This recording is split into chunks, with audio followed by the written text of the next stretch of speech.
모의 투자를 통해 실전 트레이딩 감각을 키울 수 있는 주식왕 넘버원 8월 넷째 주 대회 4거래일을 맞이하고 있습니다.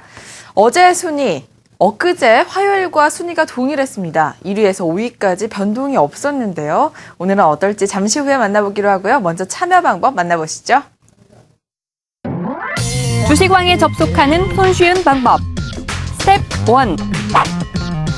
주소창에 www.kingofstock.co.kr을 친다. 또는 검색창에 주식왕을 검색하고 주식왕 홈페이지를 클릭. 스텝 2. 회원 가입을 한다. 스텝 3. 로그인을 한 뒤 게임 스타트. 또 하나의 세계 주식왕.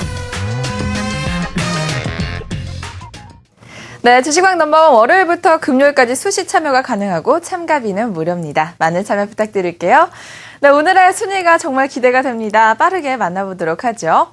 8월 넷째 주 대회 4거래일의 순위입니다. 고미남님이 3.24, 명운고수님이 4.17, 블루오션 월드님이 6.01, 너를 위한님이 15.12, 주식왕 MC님이 16.80, 스피드 주식왕님이 17.18로 1위를 유지하고 계십니다.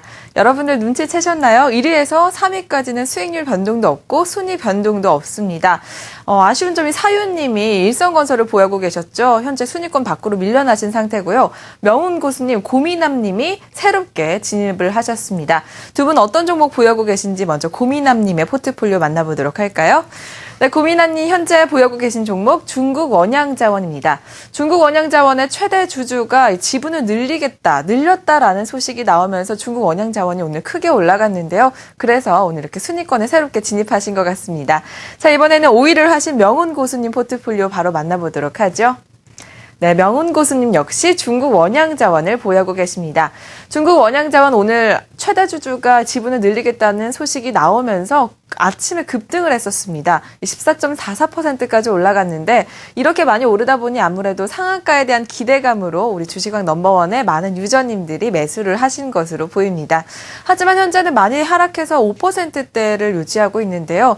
아무래도 내일 순위 변동이 있을 것으로 예상됩니다. 또 어떤 분들이 새롭게 이름을 올릴지 내일 순위 기대해 보도록 하겠습니다. 자, 이번에는 전문가의 의견 들어봐야 할 것 같은데요. 이승원 대표님 만나서 자세한 이야기 들어보도록 하겠습니다. 대표님 안녕하세요. 예, 안녕하십니까. 네, 오늘 순위 굳히기에 들어갔다고 볼 수 있을 것 같은데 예. 1위에서 3위까지 세 분이 전혀 매수가 없으셨어요. 예, 어떻게 역시 생각하시나요? 그 상위권에 계시는 분들 같은 경우는 이제 수익률을 확정하기 위해서 계속적으로 이제 거래가 없었다라는 점 다시 한번 박수를 보내드리고 싶고요. 그 역시 어제 말씀드린 것처럼 쉬는 것도 하나의 투자다라는 말씀을 드렸었죠. 쉴 때 쉬어줄 줄 알아야지만 우리가 주식 투자에서 성공할 수 있다라는 점을 다시 한번 우리 주식왕 수익률 게임 대회를 통해서 순위를 통해서도 확인이 되는 사실인 것 같습니다. 자, 지금 그 하위권에 계시는 분 중에서 우리가 매매했던 종목 중에 이 중국 원양자원에 대해서 오늘 매매 특징주로 한번 살펴보도록 할 텐데요.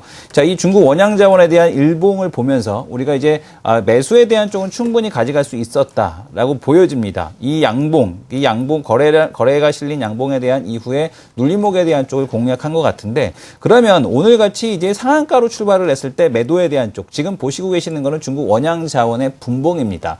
그러니까 지금 내가 보유하는 종목에 대한 쪽을 상한가가 풀릴 때 매도가 됐다라면은 참 좋을 텐데, 만약에 이때를 놓쳤을 때 어떻게 할 것이냐에 대한 쪽에서는 많은 투자자들이 내 고점에 대한 쪽 상한가를 받기 때문에 그대로 보유하기 쉽습니다. 하지만 이런 매매에 대한 쪽 트레이딩에서는 우리가 어디서 매도에 대한 것을 할 것인가, 아침에 형성됐던 이 음봉의 종가상으로 다시 한번 이탈한 적은 없었습니다. 근데 9시 30분 캔들, 30분과 35분이 넘어가는 캔들에서 이 음봉으로 다시 한번 저점을 낮추는 형태에 대한 흐름이 나타나고 있었기 때문에 최소한 매도에 대한 쪽은 9시 30분 전후에 대해서는 최소 수익의 원칙에 따라서 매도에 대한 쪽을 가져갔어야 된다라는 말씀을 드리도록 하겠습니다.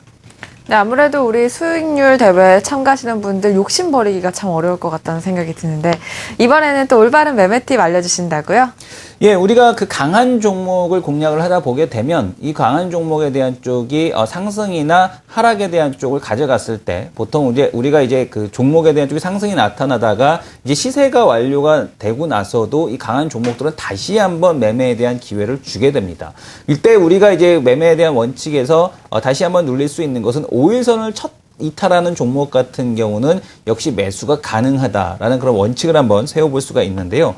우리가 이 종목에 대한 쪽을 한번 통해서 살펴보도록 하겠습니다.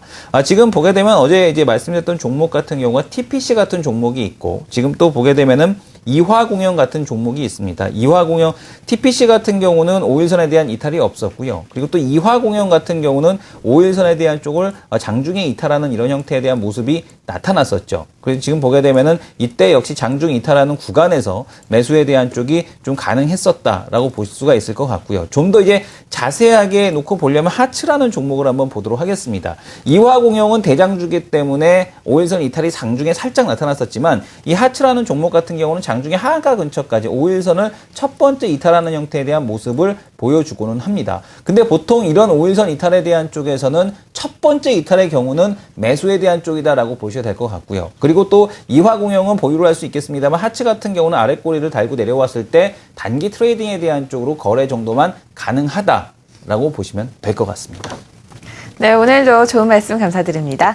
네, 이렇게 도전 주식왕 저희 함께하고 있습니다. 오늘 1위에서 3위까지 수익률 굳히게 들어갔습니다. 15, 16, 17%의 수익률을 보여주고 계신데요. 하지만 아직 거래일을 하루 남겨놓고 있습니다. 내일 충분한 역전이 가능한데요. 과연 어떤 분들이 새롭게 올라오실지 내일 확인해 보도록 하겠습니다. 지금까지 오혜진이었습니다.